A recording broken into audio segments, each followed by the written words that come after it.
Assalamualaikum warahmatullahi wabarakatuh. Selamat datang di Angker Traveler Story. Saya Zulfikar Dan saya Gus Takwadi.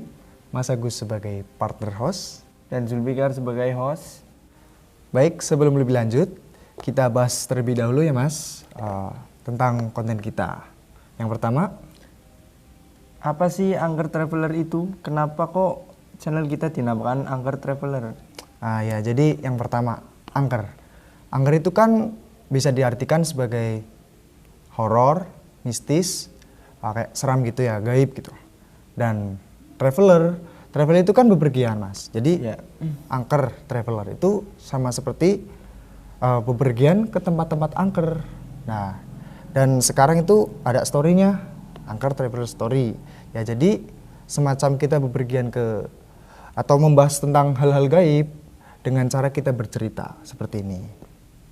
Dan sebenarnya di awal itu kita sudah lama sekali Mas ya, udah merencanakan konten kita, project kita di awal tahun bulan. Betul ya, awal tahun 2021 kita tuh udah planning buat project Angker Traveler, yaitu kita bepergian ke tempat-tempat angker seperti ke ya bekas-bekas ya bangunan tua atau hal-hal yang angker-angker situ. Tapi karena faktor pandemi yang makin serius ini, dan juga ada hal-hal lain juga agar kita tuh terhindar dari ya hal-hal seperti yang tidak diinginkan seperti terkena virus ataupun hal-hal lain. Ya, akhirnya kita tuh mencoba untuk stay safe ya Mas ya, di rumah saja sesuai sama anjuran pemerintah, yaitu tetap jaga kesehatan.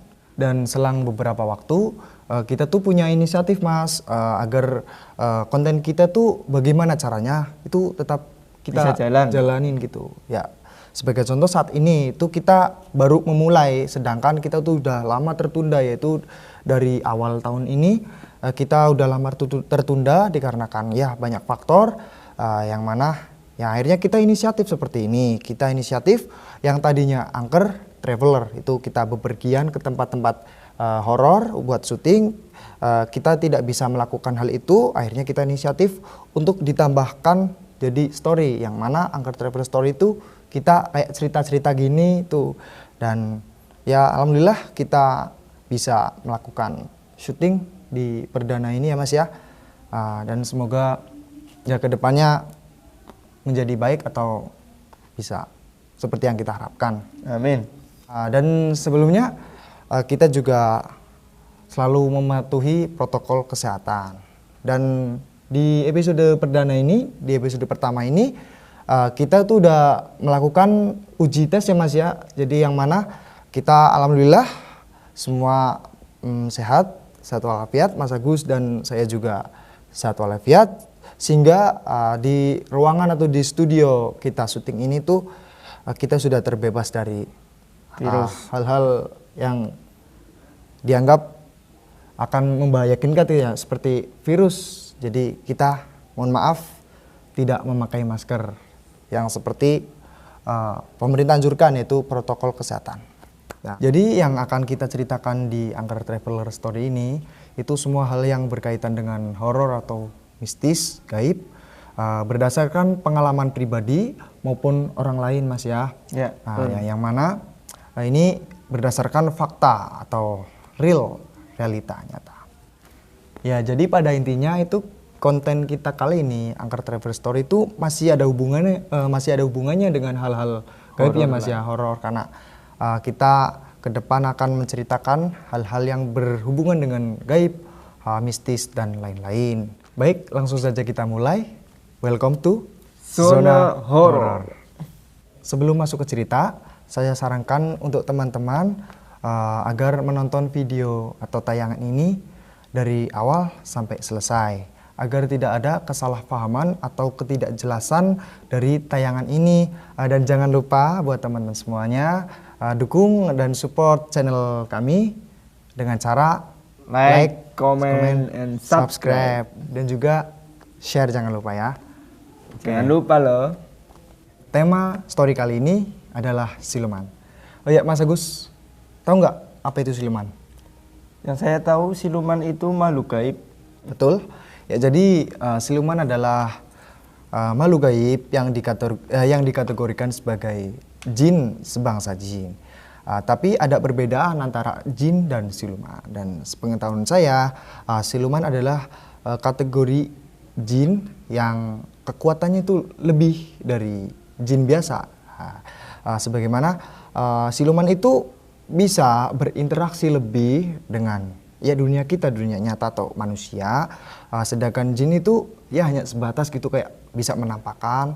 Tapi kalau siluman itu bisa lebih intens gitu mas. Kayak misalkan kita tuh manusia di alam nyata itu bisa gitu, kita tertarik oleh mereka bangsa gaib atau itu yang dinamakan siluman. Jadi yang misalkan kayak ada kejadian di dunia nyata, ada orang hilang, terus tahu-tahu katanya ketarik ke alam lain atau alam gaib, itu berarti dia itu kayak ditarik sama siluman. Nah, itulah kelebihan dari siluman ya. Tersebut. Sedangkan kalau jin itu kayak hanya sebatas berinteraksi biasa mas, kayak ya menampakkan atau ya ngobrol sih bisa, cuman nggak bisa lebih ekstrim gitu dari siluman. Dan kali ini yang akan kita ceritakan atau kita bahas di episode pertama ini, kita itu mendapatkan informasi atau cerita dari masyarakat yang berkaitan dengan siluman. Cerita yang saya dapatkan ini itu berasal dari sumbernya langsung, yaitu Mbak Desi, yang mana dia adalah tokoh utama dari cerita ini. Dan awal kejadian itu pada tanggal 12 Oktober, tepatnya hari Minggu mas, tahun 2014 ya. Jadi Udah sekitar lama. Iya betul, udah berarti ya sudah cukup lama mas ya. Di awal cerita ini tuh Desi itu punya orang tua mas. Ya, saya sebut bapaknya itu namanya Bapak Karso dan ibunya itu Ibu Ilah mas. Nah, di mana mereka berdua atau orang tuanya Mbak Desi ini, orang tuanya Desi itu seorang petani mas, yang mana dia itu hidup di kampung seperti kita di sini. Ya seperti yang kita lihat mas ya. Jadi pekerjaan Bapak Karso sama Bu Ilah itu bercocok tanam atau bertani. Yang kebetulan dia juga punya usaha lain mas, yaitu bakul sayur mas. Orang sini tuh nyebutnya bakul sayur. Awal kejadian itu pada saat mereka itu sedang berkebun mas, sedang bekerja di kebunnya sendiri, yang mana Bapak Karso itu sedang menyemprotkan sayur semacam kayak sayur mentimun atau sayur ya sayur-sayuran itu mas ya intinya. Nah, dan Ibu Ila itu sedang memetik cabai mas. Ya, dan singkat cerita pada saat itu berarti sekitar jam 3 mas, jam 3 sore, yang mana biasa kan kalau orang bekerja itu separuh dari jam kerjanya itu dia gunakan untuk istirahat ya. Contohlah sudah jam 3 sore itu waktunya istirahat. Nah, di situ Bapak Karso itu menanyakan ke Ibu Ilah bahwa dia itu kan dapat kiriman tiap kali di sawah itu dari anaknya yaitu Mbak Desi. Ya. Kiriman apa itu? Ya semacam perbekalan mas, kayak ya minuman, makanan ya? Makanan gitu ya. Dan di situ Bapak Karso itu menanyakan ke Bu Ilah, Bu, oh ya ini udah jam berapa Bu, kok belum kesini Desi? Nah, Bu Ilahnya pun jawab gini, ya Pak sabar lah, orang biasanya juga kan tahu sendirilah, nanti kalau udah jamnya juga dia pasti datang sendiri. Nah ini sih emang udah waktunya sih Pak, cuman kan ya ngapain lagi, kita udah bilangin kok ya. Nah di situ Bapak Karso pun tanya lagi ke Ibu Ilah itu, oh iya Bu, Ibu udah bilang kan ke Desi disuruh bawa itu telur rebus 5 butir sama itu jangan lupa jahe wedang jahe mas ya. Dan Bapak itu bilang seperti itu ke Ibu Ilah, dan Ibu Ilah pun jawab, iya apalah, kita udah bilangin ke Desi bahwa nanti jangan lupa Des, Ibu maksudnya Bapak dibawain telur 5 butir sama wedang jahe. Tapi ya nggak tahu sih Pak, nanti Desinya kan nanti bawa terus enggaknya itu kita nggak tahu. Pada intinya itu Ibu udah bilang Pak ke Desi, ya udah. Dan nggak lama kemudian Mas, Desi tuh datang dan ibunya tuh lihat dari jarak mungkin sekitar 50 meteran. Bu Ilah bilang ke bapak, itu Desi Pak. Mana Bu? Itu? Oh iya. Yaudah kan Pak. Nah itu pasti Desi juga kan pastikan bawa itu yang bapak pesen. Nah setelah Desi udah parkirin itu sepedanya di pinggir jalan itu, Desi langsung menuju ke tempat bapak ibunya itu di kebun ya. Di situ ada semacam kayak irigasi atau ya saluran irigasi Mas buat pengairan di sawah itu, yang Desi lewatin untuk menuju ke tempatnya bapak ibunya itu bekerja di kebunnya. Nah di situ belum sampai ke bapak ibunya itu, di situ ada kejadian Mas, suatu kejadian yang membuat Desi itu sangat ketakutan Mas. Belum sampai ke tempat bapaknya dan ibunya bekerja, Desi itu melihat kayak ular besar Mas, besarnya mungkin setangan orang dewasa. Gede ya? Dan nggak wajar Mas, ularnya itu putih, katanya kayak begini, mungkin Mas itu ular king cobra. Dan di situ berpikiran juga seperti itu, karena pada saat itu yang namanya sawah ya emang ada hewan liar semacam ular Mas ya. Cuman itu nggak wajar, ularnya itu segede yang nggak kayak biasanya. Udah gitu ularnya warna putih dan kayak jarang di sawah itu ada seperti itu. Di situ sambil berteriak itu Desi menghindar dari ular tersebut, berteriak, Pak, ini Pak ada ular. Saya takut. Emang ular apa? Bapaknya jawab seperti itu. Emang ular apa? Kok kamu takut? Gak usah takut, kesini aja. Kan paling dia juga nanti kabur kok lihat kamu. Nah, enggak Pak, ini masalahnya ular gede banget Pak. Enggak kayak biasanya tuh. Bukan ular biasa loh Pak. Desi pun bilang seperti itu. Dan bapaknya, dah kamu gimana? Yang namanya ular ya emang ada lah di sawah, kok kamu kok takut sih? Udah sini aja, nanti juga kabur sendiri. Bukan gitu Pak, ini ularnya berbisa loh Pak. Saya takut. Mendengar pembicaraan Desi dengan bapaknya, yang mana Desi itu ketakutan karena melihat ular yang cukup berbisa itu Mas ya. Bapaknya nggak mau datang karena mungkin dia nganggap sepele. Ya bapaknya itu dikit cuek ke Desi karena yang namanya kebun Mas ya pasti ada ular lah. Cuman ini kan urusannya berbeda. Kayak biasanya kalau ular biasa memang kalau lihat orang itu Pak pasti kabur. Beda dengan ular yang ini tuh bisa jadi kan malah menyerang Mas, karena ular ini tuh ular berbisa dan disebut ini ular king cobra Mas. Kalau kata Mbak Desi itu bilang ke saya tuh ular king cobra kan cukup berbisa sekali. Yang kobra aja berbisa, kobra Jawa pun berbisa Mas, apalagi king cobra. Nah, di situ Bu Ilah komen atau bicara ke Bapak gini, ya udahlah Pak, orang anaknya aja ketakutan kok, samperin aja kenapa? Tinggal samperin aja kok, nanti Bapak yang usir daripada dia yang ketakutan nggak kesini. Nah akhirnya Bapak pun nyamperin sambil bawa tongkat Mas, yang mana tongkat itu mungkin akan digunakan untuk mengusir ataupun ya buat intinya buat itulah ya Mas, ngurusin si ular itu. Nah di situ udah sampai di tempat ular itu ya bersinggah, ada jarak 1 meter atau sekitar situ lah Mas ya, 1 meteran. Itu Desi bilang, awas Pak, itu ularnya itu udah deket sama Bapak, itu nanti barangkali nyerang Bapak. Dan ular itu seperti ini Mas. Nah di situ kayak semacam mau menyerang Bapak. Di situ Desi pun ketakutan sambil kayak menghindar menjauh di situ. Bapak pun bilang, oh iya awas Des, kamu menghindar, ini ternyata emang ular berbisa. Dan Bapak pun heran sambil kayak aba-aba mau ngusir si ular itu.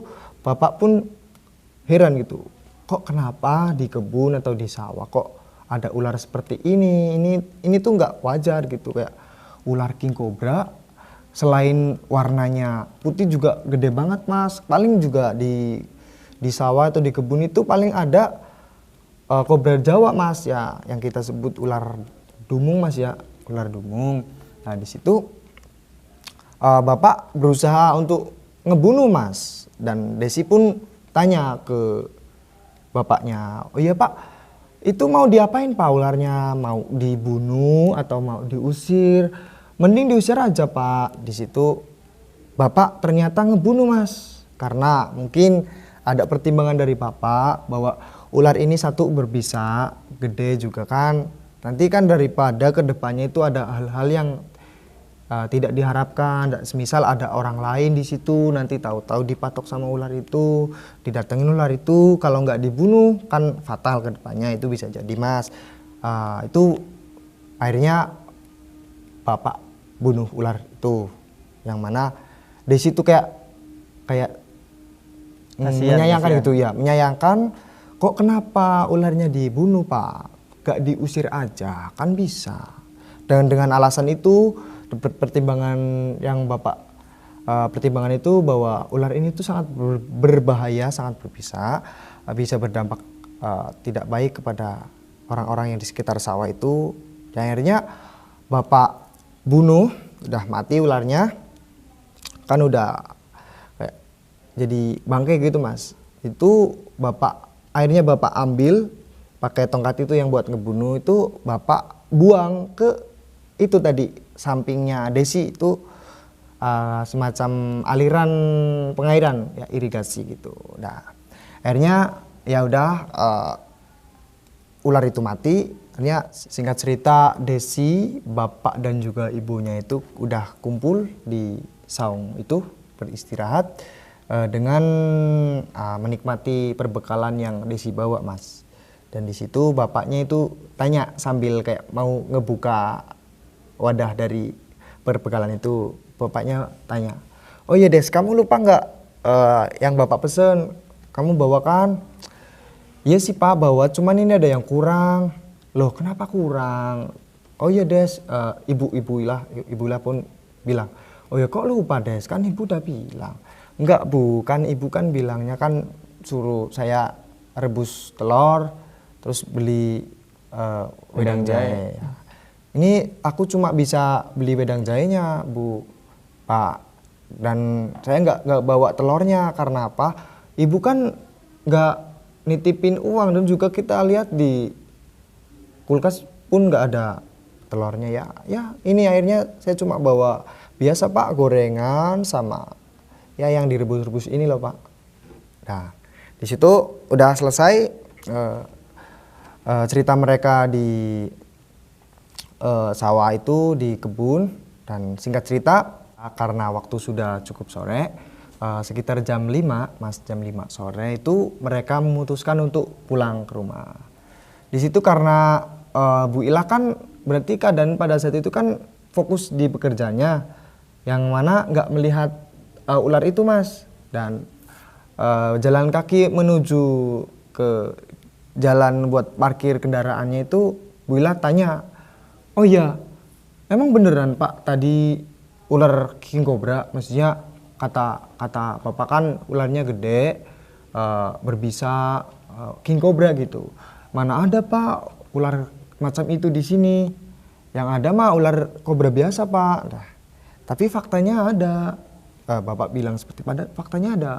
Kalau ibu nggak percaya, ibu bisa lihat itu kan udah bapak buang itu di irigasi. Di situ ibu pun mendatangi tempat bangkai ular itu saat dibuang itu, dimana ibu lihat ternyata emang benar yang dibunuh sama bapak itu emang ular king cobra putih besar.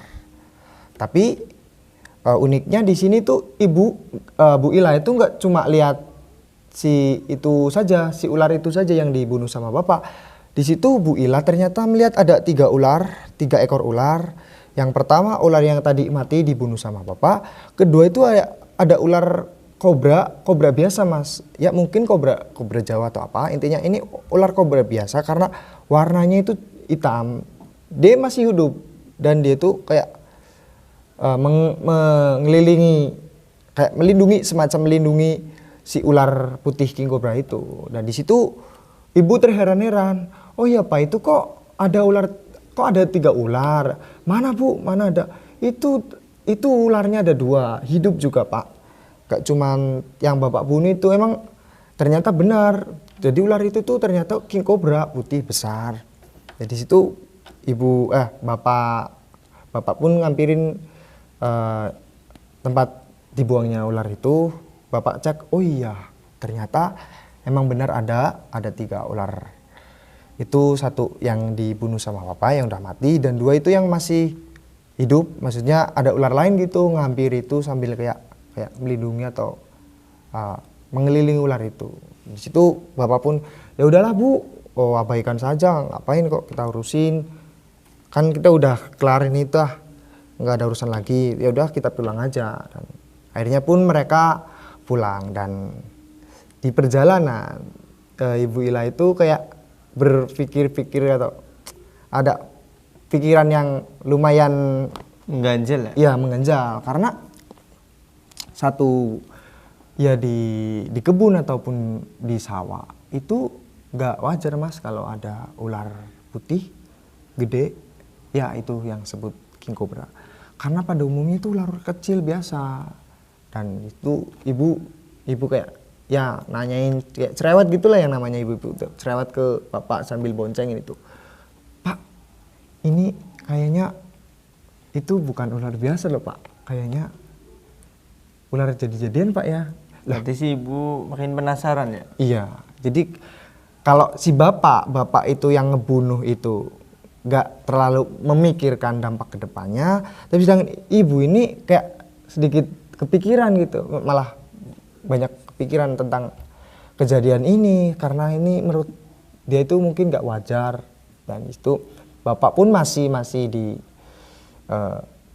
perasaannya yang mana dia itu biasa saja dan mengabaikan hal ini, karena dianggap yang namanya ular dimanapun ada. Nah di situ akhirnya pun diam sampai di rumah.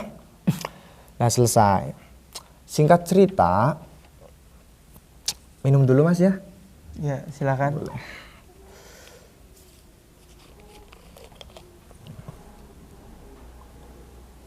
Dan singkat cerita, keesokan harinya tuh Bu Ila sambil kayak nyiapin makanan kan pagi-pagi mas ya, seperti biasa namanya ibu-ibu kan kayak nyiapin makanan buat keluarga. Di situ bapak itu lagi mandi kan, kayak dapur sama tempat mandi atau kamar mandi itu kayak berdekatan gitu. Di situ sambil nyiapin makanan, ibu bilang ke bapak kalau tadi malam ibu tuh mimpi buruk mas. Yang mana Bu Ila bilang, oh iya pak, perasaanku emang bener-bener gak enak loh pak dari kemarin. Terlebih tadi malam aku itu mimpi buruk pak. Aku tuh dimimpiin sama ular itu loh pak. Ternyata ular yang dibunuh sama bapak itu sampai masuk ke mimpinya Bu Ila mas. Menghantui ya? Betul. Karena mungkin yang memiliki perasaan kayak mengganjal atau nggak enak itu Bu Ila, yang akhirnya Bu Ila pun didatengin atau lewat mimpi. Karena Bu Ila berpikir bahwa ularnya itu bukan ular biasa, mungkin bisa jadi-jadian. Dan di situ ibu bilang, jadi pak, tadi malam itu ular itu tuh ngebawa pasukan gitu loh pak, datang ke rumah kita. Di mimpi saya ini, di mimpi Bu Ila itu bilang ke bapak, datang ke rumah kita di depan. Maksudnya aku tuh keluar ke depan penuh sama ular pak. Di situ ada satu ular, sosok ular yang bapak bunuh itu king cobra yang putih itu. Dan di situ saya sangat takut sekali pak pada saat saya itu. Dan nggak tahu kenapa mereka itu cuma berbaris doang di depan rumah, ya semacam sedang berbaris gitu ya, walaupun nggak menyerang, tapi pada intinya ini nggak wajar pak, mimpi mimpi ini tuh bener-bener nggak wajar dan ada hubungannya sama kejadian kemarin karena bapak itu ngebunuh ular yang mungkin ini bukan ular biasa. Dan bapak pun masih yang nganggap remeh sepele tentang hal ini. Bapak bilang, lah udahlah Bu, jangan jangan mengada-ada. Kemarin ibu bilangnya juga seperti itu kan, katanya ular ini bukan ular biasa atau ular siluman lah, ular jadi-jadian lah. Dan ibu pun, bapak mah gitu, orang ini serius loh Pak.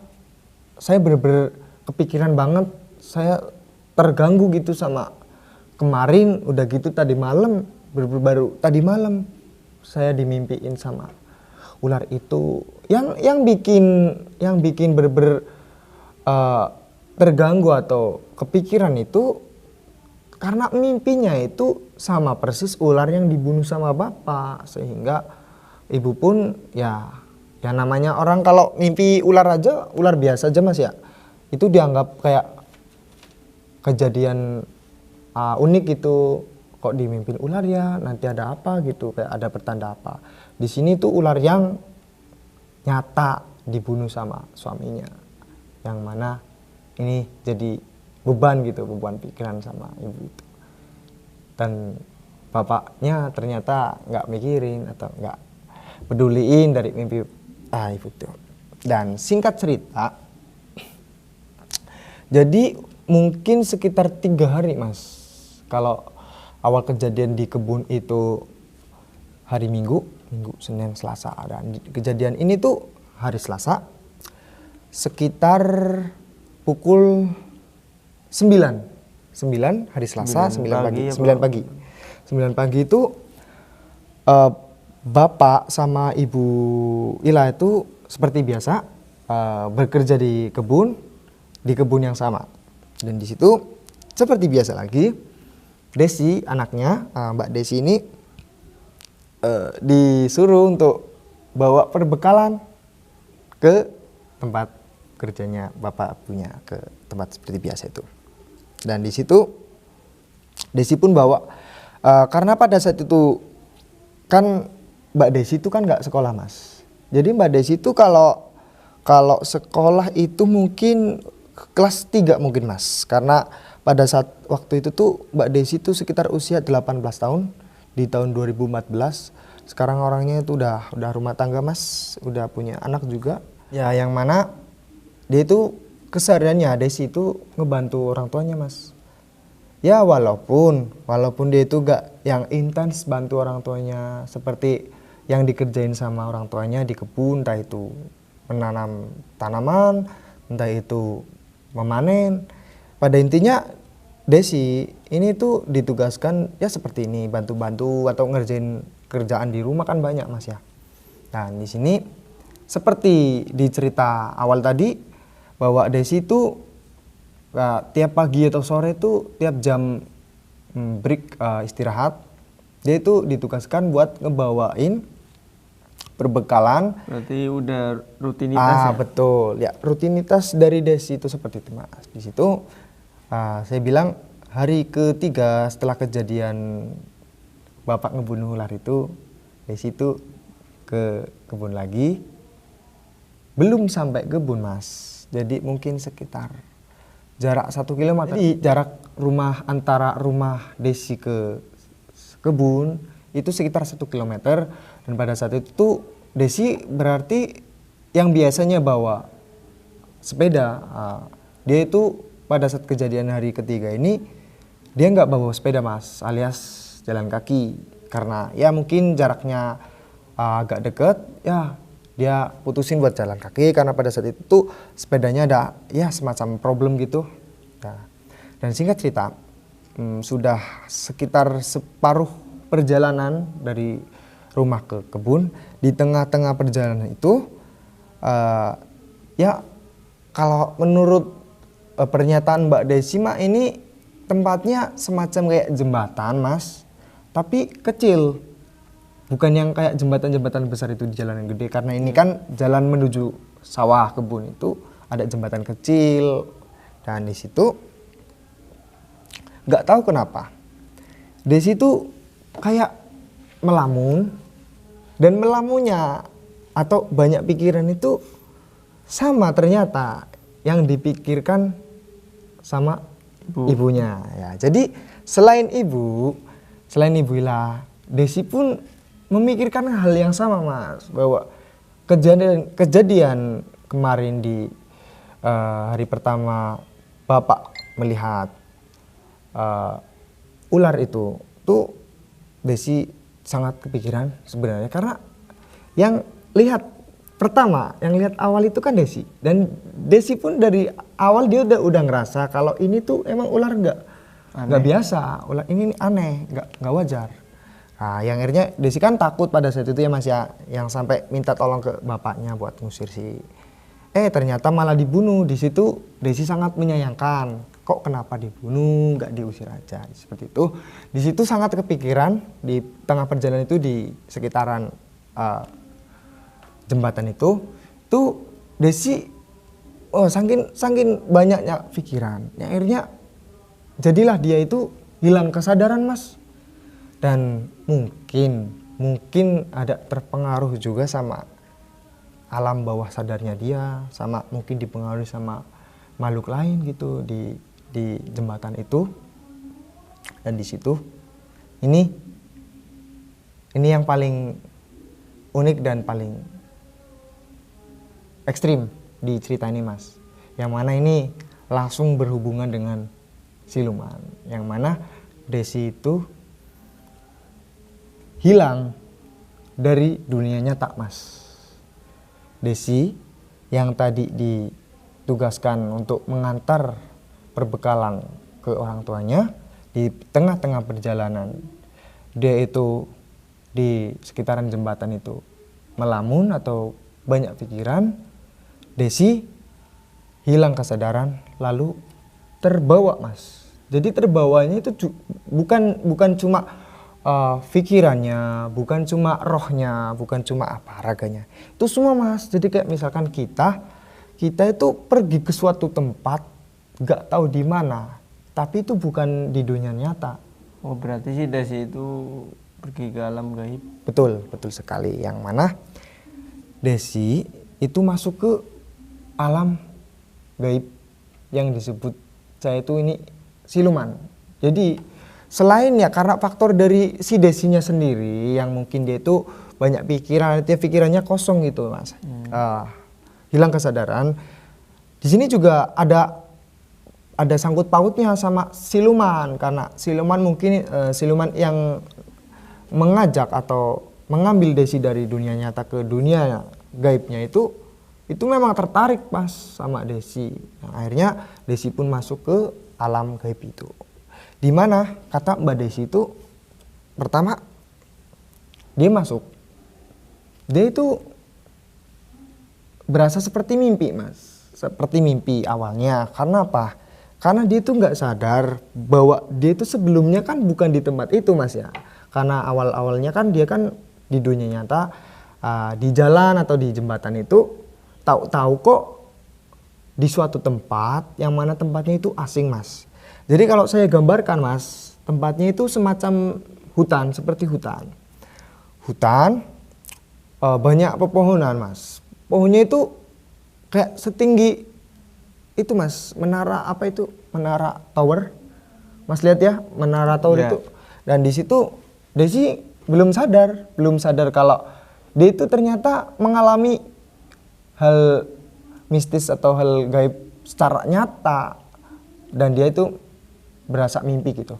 Di situ Mbak Desi bilang, ya yang saya lihat pertama saya masuk itu saya ada di hutan sepi, banyak pepohonan, padat pepohonan tinggi setinggi itu menara tower, yang mana ada jalan Mas. Jalan ini itu nggak seperti di dunia nyata. Jalanannya itu kayak lurus, rapi, kanan kirinya itu dipenuhi sama pepohonan, karena ini itu di tengah-tengah hutan, kata Mbak Desi. Yang mana karena ya yang namanya orang di suatu tempat ada jalan, ya logikanya Mas ya, pasti dia berjalan. Dia itu Mbak Desi nih. Mbak Desi tuh jalan ngikutin jalan ini, jalan itu. Jalannya lumayan besar loh Mas. Misalkan di umpamakan di dunia nyata itu seperti di ya jalan-jalan yang kita lewatin seperti biasa itu. Tapi nggak beralaskan beton, nggak beralaskan aspal, kayak semacam kayak Masih tanah ya? Iya tanah gitu kan, nggak wajar kok tanahnya luas, kok nggak ada alasnya. Misalkan kalau di hutan itu kan nggak lebar Mas, paling kayak jalan setapak gitu Mas ya, bekas kaki di situ. Si Desi jalanlah ngikutin si jalanan ini, yang mana setelah udah jalan sekitar 100 meter ya kurang lebih segitu 100 meter itu Desi dari jarak pandang sekitar 200 atau 500 meter Mas, di depan lurus dengan jalan yang tadi Desi tuh melihat kayak ada bangunan Mas. Bangunannya itu gede banget dan tinggi, yang mana itu membuat Desi itu tertarik. Seperti istana ya? Betul, oh iya betul banget. Ya, jadi bangunan itu menurut Mbak Desi memang ini bangunan istana. Namun karena belum terlihat, maksudnya belum terlihat secara jelas langsung, akhirnya Desi pun tertarik untuk datengin itu tempat bangunan itu. Larilah Desi ke tempat itu, bangunan itu. Lari sekencang mungkin di sekitar jarak 100 meter dari bangunan itu ke Desi berdiri. Dia tuh udah jelas Mas, udah jelas lihat kalau ternyata istana memang betul ini Mas. Ternyata di tengah-tengah hutan tadi ada istana besar, yang mana luasnya itu kalau diumpamakan di dunia nyata mungkin 1 hektar Mas. 1 hektar kan cukup luas kalau di dunia nyata gini Mas ya. Jarak 100 meter ini dari situ kayak takjub gitu. Kok ya di tengah-tengah hutan ada istana semegah ini, sebesar ini, yang dia bilang itu luasnya 1 hektar gitu. Karena jadi itu posisi bangunan istana ini itu selain lurusan sama jalan itu kan berarti kan wajah dari bangunan istana itu kan melebar gini Mas. Dan itu yang lurusan sama jalan itu gerbangnya Mas. Kalau luas istananya itu ternyata lebih luas dari jalan itu, yang mana membentang ke kanan kiri jalan itu. Dan di situ sambil jalan kaki dia itu terheran-heran gini, lihat kanan kiri, wah kok hutannya kok istananya segede ini sih, kayak aneh gitu loh, ini nggak wajar. Cuman dia ya masih seperti biasa karena dia anggap seperti mimpi. Yang namanya mimpi juga kita kan apapun ya ada bisa terjadi gitu Mas kalau di mimpi ya Mas ya. Beda kalau di nyata. Di sini masih beranggapan mimpi. Kalau dia itu bermimpi, seakan-akan dia itu bermimpi masuk ke hutan yang mana dia menemukan sebuah istana besar. Di situ akhirnya udah hampir ke gerbang itu. Gerbangnya itu terbuka Mas. Lurus sama jalan itu gerbangnya terbuka dan ada 2 penjaga. Kalau mau disamakan atau diumpamakan di dunia nyata itu semacam kerajaan Jawa Mas. Kerajaan Jawa. Keraton ya? Ya seperti itu. Jadi penjaganya ini itu manusia. Yang jelas itu manusia, tampak seperti manusia, memakai pakaian khas kerajaan Jawa Mas.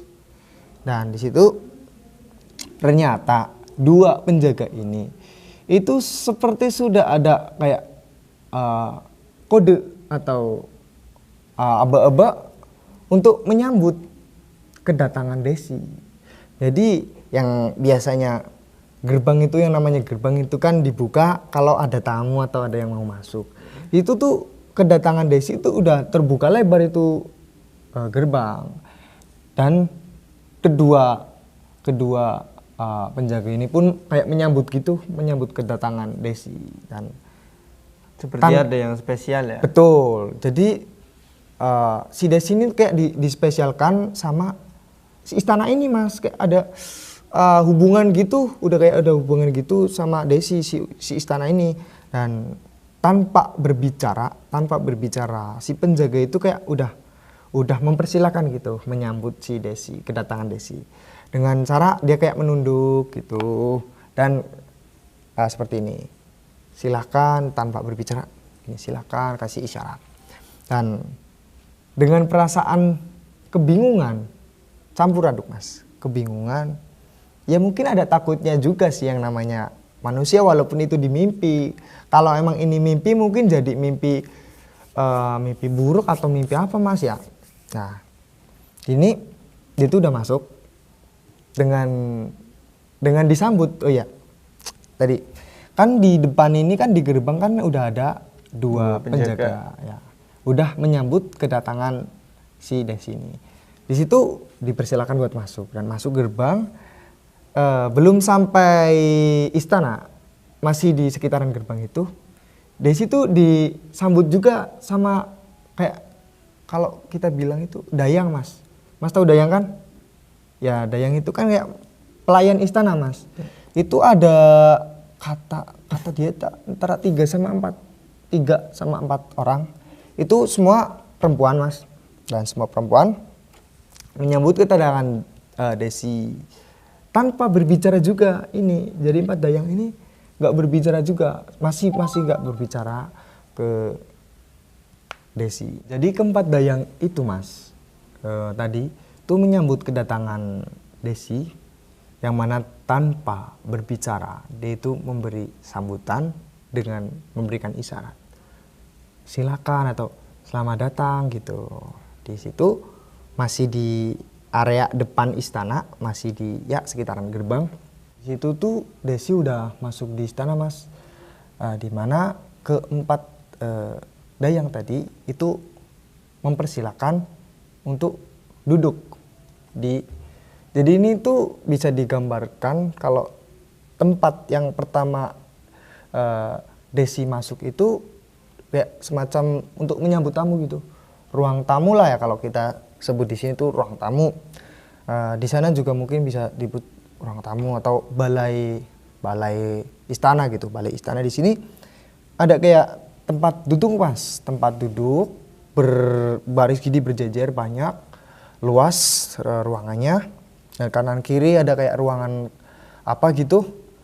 Jadi kanan kiri tembok sama di dalamnya tuh seperti ada ruangan. Di situ di tengah-tengah itu balai, ada meja gede panjang dan disertai sama kursi-kursinya. Dan Desi dipersilakan untuk duduk sambil ngasih syarat gitu, masih belum bicara. Nah di sini Desi pun duduk ngikutin aturannya si dayang itu dan duduk. Desi duduk. 4 dayang ini itu ninggalin gitu Mas, nggak tahu kenapa. 4 dayang ini ninggalin Desi pas Desi tuh duduk gitu. Jadi mungkin ya udahlah si tamu udah duduk kok, mungkin dipesan dari dayang itu. Entah ada urusan, tapi pada intinya si Desi tuh ditinggal di situ. Nah di situ di balai istana itu yang Desi lihat itu kanan kiri tuh kayak dipenuhi lukisan Mas. Foto lah, semacam foto.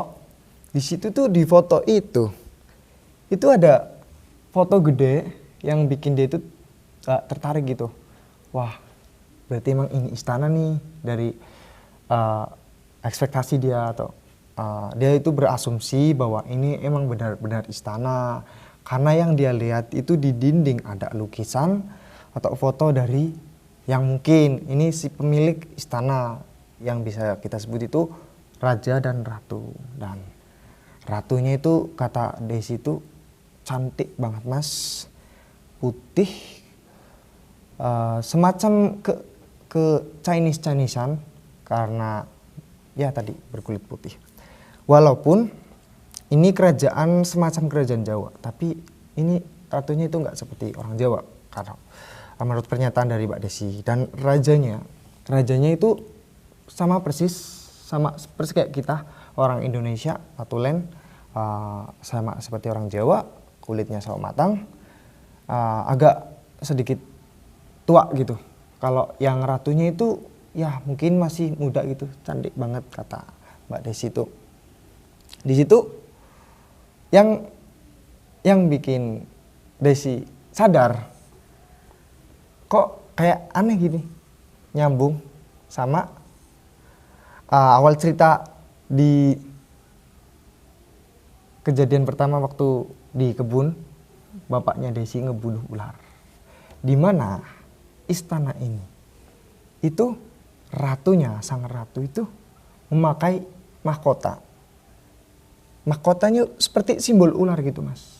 Dan di situ Desi kayak agak kepikiran, loh kok ya ratu pakai mahkota, kok mahkotanya ular. Ini maksudnya apa ini? Saya bingung gitu. Karena sejauh ini ya yang namanya raja ratu itu memang pakai mahkota. Cuman mahkotanya yang mahkota seperti ya yang kita biasa lihat Mas ya.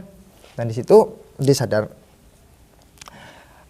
Nggak lama kemudian dia tuh udah kayak cukup ya mengetahui apa istana itu istana apa itu. Dia udah ada sedikit pengetahuan bahwa emang ini itu istana, ada pemiliknya, raja dan ratu. Ada sekitar 4 lagi Mas, 4 dayang. Tapi yang tadi itu sebelumnya itu ada 4 dayang itu perempuan semua. Ini tuh ada yang cowok Mas, cowoknya. Di situ ngedatengin Desi sambil mengarahkan ke suatu ruangan. Yang mana ruangan itu berdekatan sama persis seperti di tempat dia duduk, yaitu di balai istana. Sambil mengisyaratkan silakan gitu. Itu disuruh masuk ke ruangan. Dekat kok sama ruangan itu tadi. Dan masuklah. Dia itu masuk sendirian karena itu cuma sekedar kayak ngasih petunjuk arah doang. Silakan masuk tanpa berbicara. Itu ternyata di dalam ruangan itu tuh udah ada orang Mas. Ada sekitar 5 orang. 5 orang yang mana itu perempuan semua. Itu dayang juga Mas. Jadi yang namanya istana itu emang dipenuhi sama dayang, pelayan gitu Mas. Istana ya baik perempuan atau laki-laki. Karena yang namanya istana itu kan butuh pelayan ya, untuk melayani raja dan keluarganya itu. Dan di situ tuh kayak semacam ruang makan. Yang Desi lihat itu seperti ruang makan di mana ada meja besar sama seperti meja yang itu panjang juga. Ada kursi juga berjejer. Itu meja Mas dipenuhi sama makanan. Yang mana makanannya itu sama seperti di dunia nyata, sama seperti di dunia kita Mas. Di situ ada buah, ada masakan seperti daging gitu, daging ayam, daging sapi dan daging-daging lain gitu. Ada juga sayur dan ada juga nasi Mas. Dan dimana 5 dayang tadi itu mempersilahkan Desi untuk duduk. Dan di situ awal dayang itu berbicara. Ternyata memang kerajaan ini itu memang kerajaan Jawa Mas. Yang mana dayangnya itu berbicara dengan bahasa Jawa halus gitu Mas. Kalau kita sebut itu krama ya. Krama. Nah, berarti kalau kita dalam bahasa sini itu sumonggo Mbak atau Neng duduk dan nikmati hidangan dari kami. Monggo dimakan gitu. Jadi yang akhirnya Desi duduk tanpa pikir panjang karena mungkin ya lapar lah Mas ya, yang namanya udah berjam-jam, mungkin sekitar 3 jam. Jadi dari awal Desi masuk ke dunia gaib itu Itu udah sekitar jalan 3 jam itu tuh Desi di tempat makan itu udah jalan 3 jam. Perasaan Desi di sana itu Desi itu 3 jam. Dimana makanlah Desi, dia ambil nasi sama lauknya ayam waktu itu, ayam. Dan ada satu gelas minuman mas, minuman apa saya nggak tahu, Mbak Desi pun nggak tahu.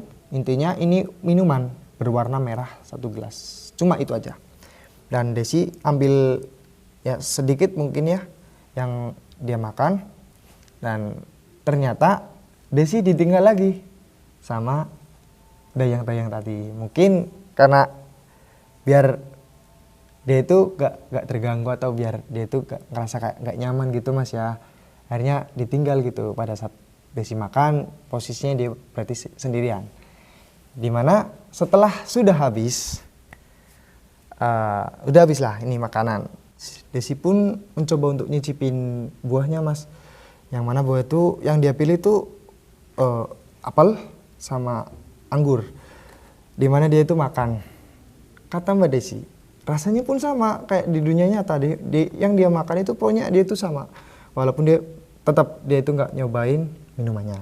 Dan di saat dia lagi mencoba makan si buah ini, ada sekitar tadi yang 5 dayang tadi itu 5 tadi yang mempersilahkan Desi untuk makan itu datang sambil maksudnya dengan disertai satu orang laki-laki mas, yang mana dia itu berpakaian seperti pakaian istimewa gitu, Raja.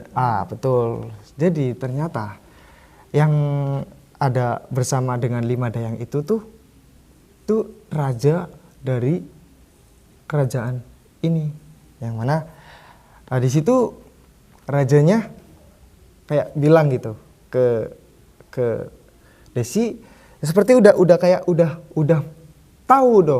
tahu bahwa Desi nanti akan datang ke sini. Dia langsung menanyakan, selamat menikmati semua yang ada di istana ini, dengan bahasa Jawa itu seperti itu. Di situ rajanya pun bilang juga, apakah kamu sudah siap Desi? Di situ Desi kebingungan mas, siap apa? Kok ada orang baru pernah lihat, udah langsung tanya seperti itu.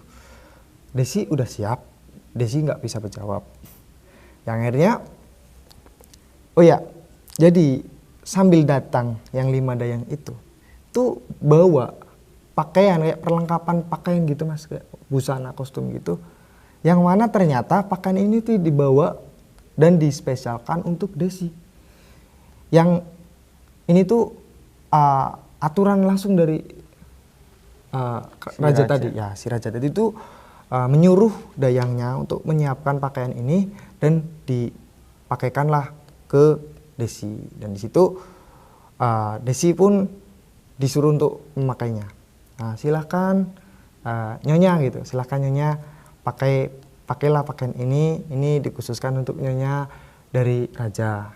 Mengetahui Desi mau memakai busana ini, akhirnya sang raja pun meninggalkan tempat atau ruangan itu, di mana Desi itu disuruhlah si dayang-dayang tadi untuk memakai ini. Dan singkat cerita, sebelum Desi memakai ini, Desi itu kayak mempertanyakan, ini ada apa? Kok saya disuruh memakai pakaian ini? Emang ada apa ini? Dan tadi siapa? Dan dayang pun menjawab, tadi raja. Dan raja itu suka sama Anda gitu, suka sama Anda. Maksudnya gimana? Desi masih bingung, kok suka. Ya jadi Desi tuh bener-bener kebingungan. Kenapa kok dia tanya kepada dayang-dayang itu? Dayang-dayang itu tuh jawabnya rajanya itu suka sama Desi mas. Kan yang namanya baru pertama ketemu, baru pertama datang ke tempat itu. Awal juga kan sudah bingung. Cuman karena mungkin Desi menganggap bahwa ini tuh mimpi. Jadi masih menerima mas, kalau ini tuh masih dianggap mimpi sama dia, yang mana dia tuh masih ya biasa saja gitu, masih menjalani apa yang dia alami pada saat di istana dia masuk ke hutan itu tuh. Dan ternyata di saat udah berjalannya waktu, udah agak lamaan, saya bilang kan 3 jam di situ. Terakhir itu waktu makan, durang makan itu kan ya seperti itu. Di situ benar-benar bingung sekali, yang mana benar-benar menanyakan apa yang terjadi nih loh. Kok bisa seperti ini? Saya baru pertama lihat si Raja, dan saya pun baru pernah ke tempat ini, dan saya pun baru pernah ketemu mereka atau dalam arti dayang-dayang itu. Dan dayang itu pun dengan tegasnya, dia tanpa ragu dia menjawab kalau si Raja itu suka sama dia mas, sama Desi. Dan di situ Desi kayak agak menolak gitu, tapi dia masih perasaan yang takut gitu mas, karena di situ bukan tempatnya dia bingung mau ngapain. Yang akhirnya dia itu terus terang bilang ke dayang-dayangnya kalau dia itu bukan dari bangsanya dia. Dalam arti dia itu menjelaskan kalau saya sebenarnya tidak tahu menahu tentang kejadian ini. Dalam arti dia itu membantah perkataan atau yang disampaikan sama Raja bahwa dia itu adalah calon ratu atau yang akan dijadikan ratu di istana ini untuk mereka ataupun untuk pasangan si Raja. Dan dia itu bilang sedemikian rupa yang akhirnya dayangnya itu kayak menerima alasan-alasan yang mana dia itu kayak menolak gitu. Yang namanya orang menolak, sedangkan si dayangnya aja kan sudah dapat perintah dari Raja, yang mana yang namanya perintah Raja mas ya kan harus harus disampaikan, harus dilakukan gitu. Di situ masih dalam kebingungan tuh, kayak ada yang kasih keputusan kalau ini nih dia tuh jujur bilang seperti ini, kalau dia tuh memang nggak tahu dan memang dia tuh bukan dari bangsanya. Dan ada satu dayang yang ternyata emang tahu kalau sebenarnya ada rahasia di balik ini mas. Jadi ada satu dayang yang membocorkan rahasia ini. Jadi sebelumnya itu seperti ada musyawarah kerajaan gitu mas, ada musyawarah semua atau yang berkepentingan dalam tatanan pemerintahan di kerajaan itu. Yang mana ternyata dalam musyawarah tersebut itu si Raja itu membahas tentang Desi. Jadi sebelum Desi datang ke istana itu tuh memang beberapa dari penghuni atau yang ada di istana itu tuh yang pertama itu Raja itu tuh udah tahu kalau Desi itu akan datang. Yang mana di awal juga kan Desi udah disambut kan mas ya kedatangannya. Nah dia itu membahas bahwa ini ada sesuatu hal yang harus kita lakukan, sebagaimana kita tuh harus tetap berjalan ke depan pemerintahan kita. Yang namanya istana kerajaan atau yang namanya kerajaan itu kalau ada raja pasti ada ratu mas. Tapi ternyata mas, kenapa kok ada hal yang seperti ini? Artinya kok ada pemilihan raja, kok ada pemilihan ratu baru? Apa kabar ratu yang dulu?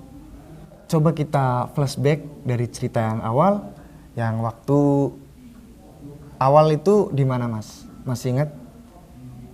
Di sawah. Di sawah ya. Nah, di sawah ada kejadian apa? Masih ingat gak Mas Agus? Si Desi melihat ular. Nah betul. Jadi ternyata memang betul bahwa ular King Cobra putih itu yang dibunuh sama Bapak Desi. Ternyata memang bukan ular beneran, maksudnya dia memang bener siluman.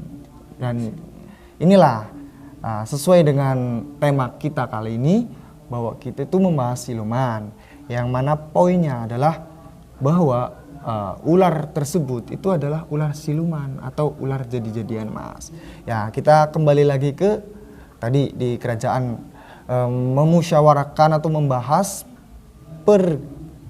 pemilihan atau pergantian ratu baru, yang mana Desi adalah pilihannya. Kan semuanya itu ada sebab ada akibat mas. Kenapa kok Desi sampai dijadikan ratu berikutnya.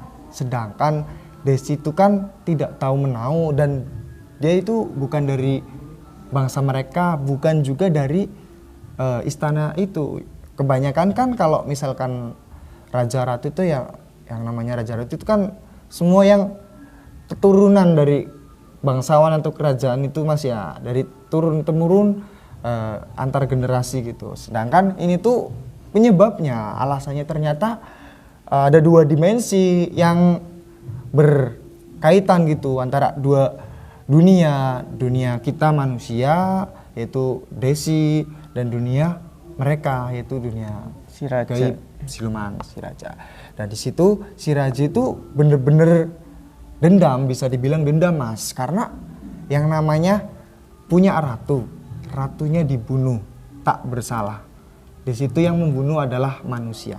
Dan yang namanya orang kalau dendam itu kan apapun ya dilakukan Mas ya, menghalalkan segala cara, semua akan dia lakukan demi membalaskan dendamnya. Yang mana ternyata dia itu memilih untuk membawa Desi sebagai ya kalau kita bilang mungkin kayak tumbal gitu Mas ya. Pengganti dari King Cobra atau ratu istana itu. Ternyata ratunya adalah King Cobra, ular yang dibunuh sama bapaknya Desi. Disinilah konflik dari dan alasan kenapa kok Desi bisa masuk ke alam gaib atau alam siluman. Dan disitulah Desi itu sudah sedemikian rupa menjelaskan ke dayang-dayang tadi, yang mana ternyata ada satu dayang yang tahu tentang musyawarah sebelum atau tentang keberadaan Desi ataupun hal-hal yang terjadi terhadap Desi. Itu ada yang tahu, yang membocorkannya itu bilang seperti itu, kalau ternyata calon ratu kita itu bukan dari bangsanya dia, yang mana keempat dayang tadi, karena kan ada 5 totalnya ya. Dayang 5 yang mengetahui rahasia itu tuh cuma 1, dan di situ tuh karena kondisional keadaan yang amat membingungkan, Desi pun sangat bingung dan takut, yang mana akhirnya dia itu menjelaskan apa adanya kepada dayang-dayang itu. Yang akhirnya itu satu dayang tadi itu menjelaskan, dan reaksi dari 4 dayang itu kayak marah gitu Mas. Ya tahulah Mas ya, yang namanya memang yang namanya generasi atau pengganti raja, pengganti ratu berikutnya itu di mana-mana, nggak di Jawa, nggak di luar negeri, nggak di mana kerajaan apapun, ya pasti yang keturun-turun di generasi ke generasi Mas, yang mana diharuskan sesuai dengan tatanan pemerintahan di kerajaan itu, ya diharuskan keturunannya dari kerajaan itu atau berarti dari turun raja temurun. lain. Iya harus itu Mas. Nggak di mana itu memang yang namanya raja itu harus diwariskan atau turun-temurun. Kalaupun ada pemilihan ratu atau raja baru pun ya harus sesuai dengan tatanan atau peraturan di kerajaan itu, nggak yang seenaknya si rajanya itu minta, yang mana ternyata sini tuh raja itu kan kayak seenaknya gitu Mas ya, karena balas dendam atau urusan pribadi dijadikan hal yang cukup luar biasa ini, yang mana dayang-dayang tadi setelah mendengar rahasianya itu sontak marah dan nggak menerima lah yang terjadi ini, bahwa ternyata Desi yang akan dijadikan calon ratu atau ratu baru dari kerajaan mereka itu bukan dari keturunannya. Yang akhirnya dari reaksi itu tuh menghasilkan sesuatu tanpa harus Desi itu meminta atau memohon pertolongan ke dayang itu secara langsung. Ya mungkin ini masih keberuntungan Desi Mas, masih dilindungi sama Tuhan, ataupun mungkin orang tuanya masih ada usaha upaya untuk mengembalikan Desi yang ada di alam gaib ini. Dan dimana dayang-dayang itu tuh punya keputusan atau akhirnya menemukan keputusan untuk membebaskan atau memberi jalan Desi agar bisa pergi atau kabur, ya intinya terhindar dari kejadian seperti ini nih, pemilihan ratu baru. Nah di situ kebetulan di kamar itu tuh mas, yang ruangan misalnya, saya bilang ruangan, di ruangan itu ada satu kayak semacam lemari itu tuh bisa digeser mas, digeser, dan digeser itu kata Desi itu ternyata seperti ada kayak bayangan, bisa dibilang pintu tapi itu bukan pintu mas, mungkin kayak bayangan. Disitulah Desi itu dikasih arahan oleh dayang-dayang tadi untuk kabur atau pergi dari, intinya pergi dari tempat itu tuh atau istana itu tuh dengan cara lewat situ. Nah di situ itu cerita terakhir atau kejadian terakhir Desi di alam atau di istana itu. Akhirnya tak lama kemudian Desi pun keluar melalui jalan atau pintu yang diarahkan sama dayang-dayang tadi, berhasil keluar, yang mana di situ tuh wah kejadian unik sekali mas. Dan kejadian unik ini tuh mungkin kita jangan diceritakan dulu, kita coba beralih ke alam manusia. Kan cerita ini tuh kan ada dua versi mas ya. Dua alam. Ya karena kita tuh menceritakan keberadaan dua alam, itu alam siluman dan alam manusia.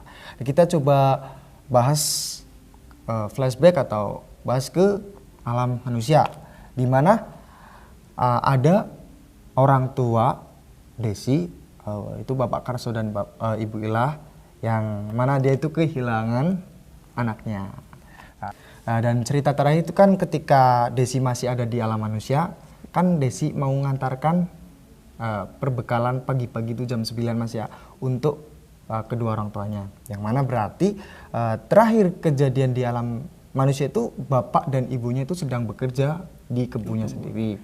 Dimana ya karena yang namanya menantikan perbekalan itu, kalau sampai ya syukur, kalau nggak sampai ya mungkin sedikit bertanya-tanya gitu, kok ya kenapa, kan udah biasanya Desi tuh rutin tiap pagi sama sore atau di jam-jam istirahatnya para petani atau orang tuanya istirahat di sawah itu kan dia udah tahu sendiri lah, tanpa dia disuruh juga pun dia udah menjalankan. Di sini ada sedikit kebingungan dari orang tuanya, yang mana ya udahlah mungkin satu kali ini saja karena nggak biasanya.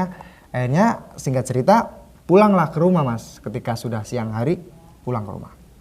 Berharap Desi tuh ada di rumah, yang mana nanti mempertanyakan lah mas, kok ya kenapa, kok kamu nggak datang gitu, kamu nggak kasihan sama orang tuanya kehausan, perutnya nggak ada isi, tuh ya walaupun sebenarnya udah bawa sendiri cuman kan sekedarnya mas.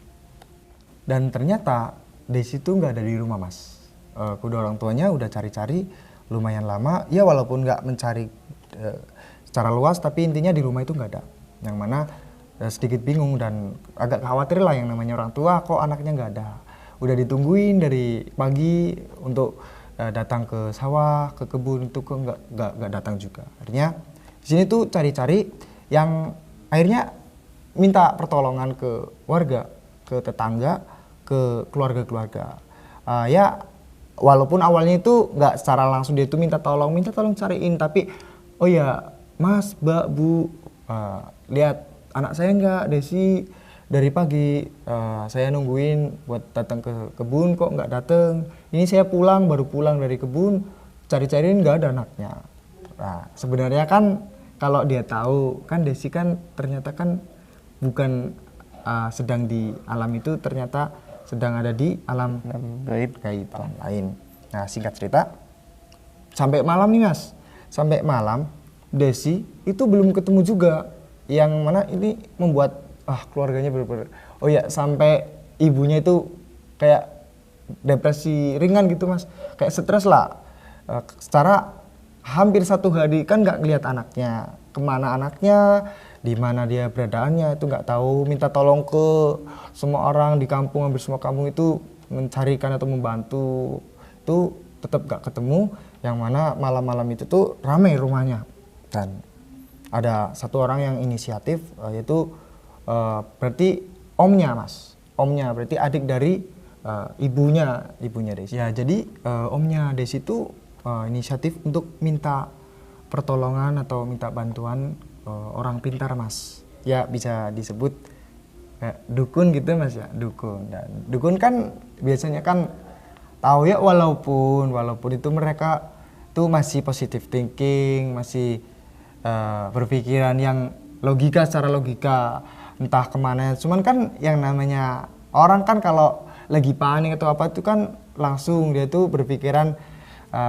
segala cara itu akan dia lakukan, yang mana dia tuh minta bantuan ke orang pintar yang kita sebut dukun. Nah, datanglah dukun itu, yang di situ yang ditanyakan si dukun itu tuh sebelum ini apakah ada kejadian atau hal-hal yang kayak ada hubungannya menurut kalian gitu, menurut orang tuanya. Dan pertama ibunya itu ngejelasin kalau dia itu dimimpiin sama ular banyak sekali di depan rumahnya, yang mana dia itu ya khawatir gitu ya atas mimpi itu, dan ini mungkin ada hubungannya. Dan dimana bapaknya Desi mas, dia itu orangnya kan cuek, tapi ternyata bapaknya Desi pun dimimpiin juga mas. Jadi di balik kecuekannya itu tuh dia itu baru jujur, baru terus terang bilang bahwa dia juga dimimpiin itu ketika keadaan itu udah seperti ini. Jadi dia itu akhirnya percaya bahwa ini tuh kejadian yang di luar nalar ini tuh bener-bener nyata gitu. Yang mana tuh bilang juga ke dukunya, ya jadi tapi nggak bareng mas, maksudnya waktunya itu nggak bersamaan.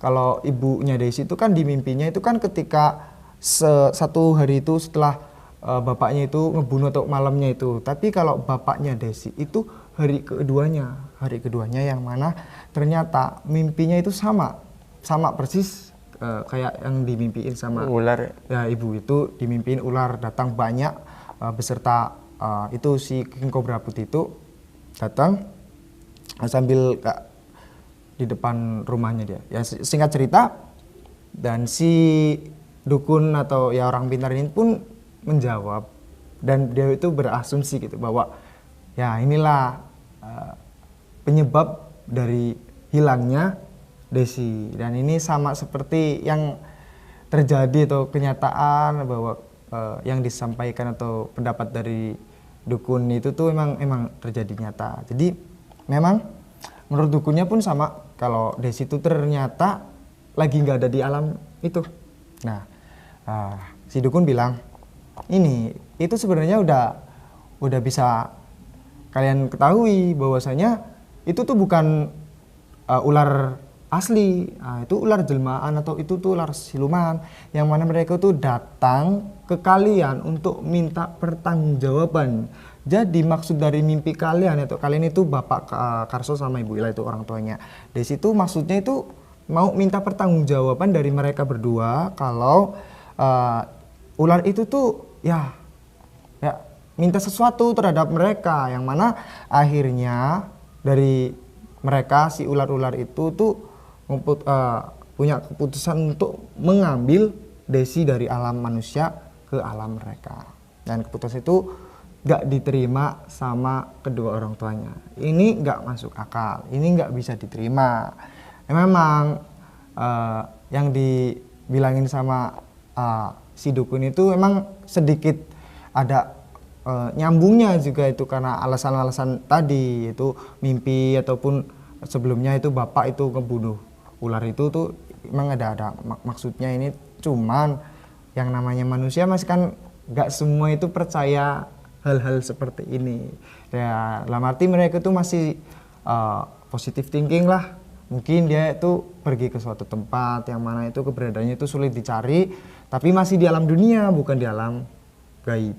Nah, singkat cerita, walaupun kedua orang tua di situ nggak menerima apa kata dukun itu bahwa Desi itu sedang tidak ada di alam manusia alias sedang ada di alam gaib, itu tetap baik hati untuk membantu mencari keberadaan Desi dengan cara dukun itu tuh menanyakan ke kedua orang tuanya, oh ya terakhir maksudnya oh ya kejadian di mana bapak itu ngebunuh ular itu tuh di mana, dan dukun itu tuh bermaksud untuk mencari jawaban dari kejadian ini, hilangnya Desi. Itu mencari jawaban kok bisa dia hilang, coba kita telusuri tempat itu, di mana tempat itu tuh tempat yang tadinya itu ular itu terbunuh sama bapaknya Desi. Dan singkat cerita si dukun itu udah di tempat itu, di irigasi itu mas, di perairan itu yang itu buat membuang bangkai ular itu. Di situ ternyata wah ada reaksi yang cukup besar sekali mas, di mana ternyata memang hampir di seluruh sawah itu mas itu memiliki aura yang sangat besar, dimensi gaib atau memiliki hal-hal aura negatif di situ, yang mana sudah dipastikan di sini memang tempat yang angker atau dipenuhi dengan mistis-mistis gitu mas. Dan di sini dia itu mencari upaya agar dia itu bisa kembali pulang dengan selamat. Artinya karena dukun itu udah percaya bahwa ternyata memang Desi itu sedang ada di alam lain.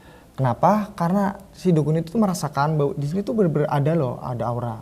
Yang mana ada bayangan-bayangan, sedikit bayangan, ada dia lihat ada siluman-siluman ular macam ya ular apapun, intinya jelmaan gitu mas. Ternyata di situ banyak mas, banyak sekali. Cuman yang king cobra itu memang cuma satu, dan yang dukun itu lihat secara mata batin gitu mas ya, itu melihat di situ tuh banyak sekali dikelilingin sama hal-hal mistis, dikelilingi sama makhluk-makhluk gaib, yang mana ada persis di sekitarnya itu tuh ada banyak sekali jelmaan ular mas, tapi nggak terlihat sama manusia biasa, dan paling ya seperti ular-ular biasa gitu mas. Dan akhirnya ini menjadikan satu cara atau upaya untuk mengembalikan Desi dengan cara mendoakan mas. Dan tidak cukup dengan doa, dukun itu pun punya caranya sendiri untuk mengembalikan Desi itu, dengan cara itu melakukan ritual dengan ya sedemikian rupa yang dilakukan sama dukunnya. Dan yang pasti itu doa mas ya, yang mana si dukun juga pun menyarankan untuk melakukan doa bersama di rumah atau di tempat kejadian ini atau di tempat terbunuhnya siluman ular ini. Jadi yang pertama itu mendoakan tempat itu beserta dukun dan juga warga yang saat itu tuh ada di situ mas. Ya hanya sekedar doa gitu mas, supaya ya harapannya itu supaya Desi itu bisa kembali dengan selamat, atau baik dari alam dunia, alam manusia ataupun dari alam gaib. Pada intinya ini mengharapkan kembalinya Desi. Dan singkat cerita di rumah ya itu pada malam itu berarti hari kedua mas, hari kedua hilangnya Desi itu melakukan doa bersama. Ya mungkin ada sekitar 10 atau 15 orang yang terdiri dari keluarga besar, keluarga dan tetangga-tetangganya Desi, termasuk kedua orang tuanya. Dan singkat cerita keesokan harinya itu berarti hari ketiga mas. Hari ketiga itu mereka itu masih dengan perasaan yang sama mas, khawatir dan sedih mengharapkan kembalinya si Desi. Nah, tapi masih saja belum ketemu. Dan keesokan harinya itu berarti hari ketiga mas. Hari ketiga itu mereka itu masih dengan perasaan yang sama mas, khawatir dan sedih mengharapkan kembalinya si Desi. Nah, tapi masih saja belum ketemu. Dan sore harinya, berarti di hari ketiga Desi hilang, itu tepatnya pada hari Jumat Mas. Itu sore hari sekitar jam 5 atau menjelang maghrib, ada salah satu warga, ibu-ibu wanita. Ibu-ibu itu pulang dari kebunnya itu, habis ada kerjaan mungkin di kebun itu, pulang ketika menjelang maghrib. Di situ di tengah perjalanan menuju pulang, di tepat di jembatan kecil itu di mana Desi itu hilang atau tertarik ke alam gaib itu, di situ Desi ditemukan. Tapi yang uniknya itu Desi mengalami lupa ingatan atau amnesia Mas.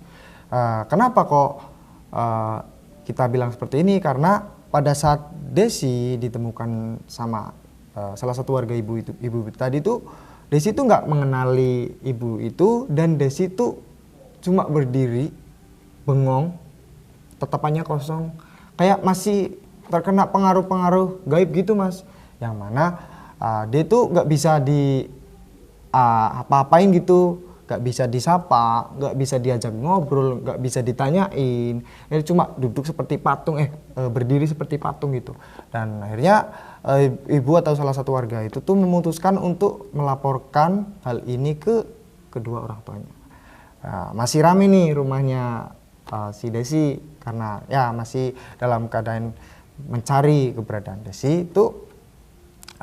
Ya singkat cerita bilang ke kedua orang tuanya, gini. Nah, orang tuanya itu langsung banyak orang itu langsung datang ke tempat di mana ibu-ibu tadi itu menemukan Desi, yaitu di jembatan kecil itu menuju sawah. Nah, singkat cerita pun Desi dibawa pulang dengan cara dia itu ya dituntun gitu Mas. Ayo kita pulang dengan cara halus gini. Sampainya di rumah, di situ dia masih keadaan hilang ingatan, atau ya bisa dibilang linglung gitu Mas. Dia nggak mengenali siapapun, nggak mengenali orang tuanya, nggak bisa berbicara juga Mas. Akhirnya minta pertolongan lah sama dukun tadi. Ya di sini tuh ada sedikit rasa percaya ke dukun itu, karena mungkin dari upaya, dari usaha dukun itu tuh yang akhirnya keesokan harinya atau sore harinya itu Desi ketemu kan. Ya di sini dukun itu tuh yakin ketika melihat kondisi Desi, memang ini tuh habis ditarik ke alam lain atau alam gaib. Itu sebagai orang yang berpengalaman, memang ketika orang itu pernah mengalami kejadian seperti Desi itu, atau masuk ke alam gaib atau alam siluman itu, pasti kalau nggak pulang itu hilang tanpa raga, tanpa jasad. Artinya hilang di dunia seperti di telan alam, sedangkan jasad dan ruhnya mungkin ada di alam gaib itu, karena itu gak bisa tertolong atau gak bisa pulang. Dan seperti yang Desi alami itu kan, Desi kan pulang tapi dalam keadaan tidak sehat, dalam arti hilang akal gitulah Mas ya. Ya bukan gila tapi depresi atau hilang kesadaran, itu amnesia.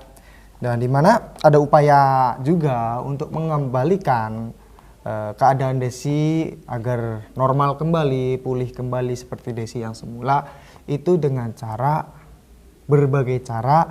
Dan ini nggak bisa saya ceritakan Mas, ini saya ceritakan intinya saja. Jadi intinya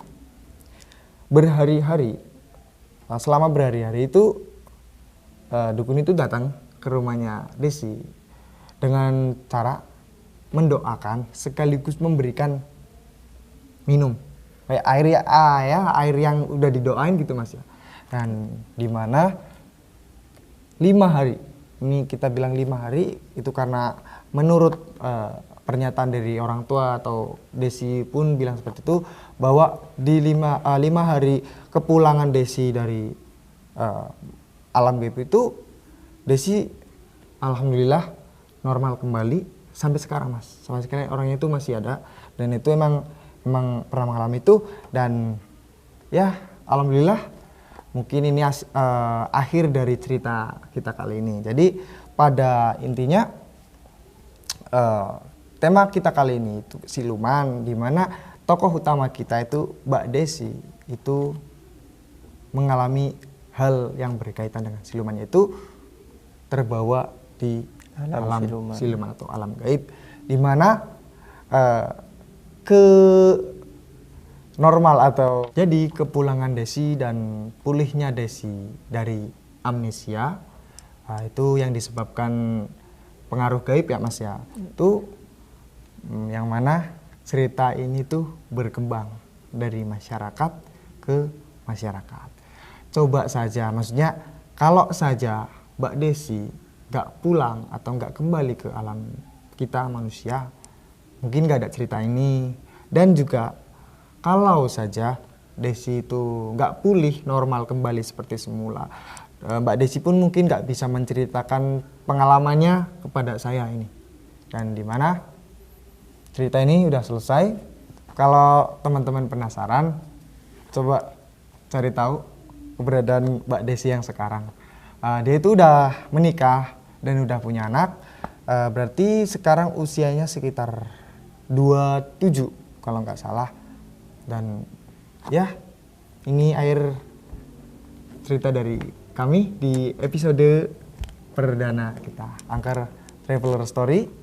Kedepannya semoga kita menjadi lebih baik Mas ya. Dan saya mohon maaf sebanyak-banyaknya apabila dalam penyampaian cerita kita itu banyak kekurangan seperti saya ini. Banyak kekurangan ya Mas, yang namanya manusia itu pasti tidak luput dari kesalahan. Dan di sini saya sedang belajar gitu. Jadi mohon dimaklumi dan jangan lupa selalu support channel kami Angker Traveler.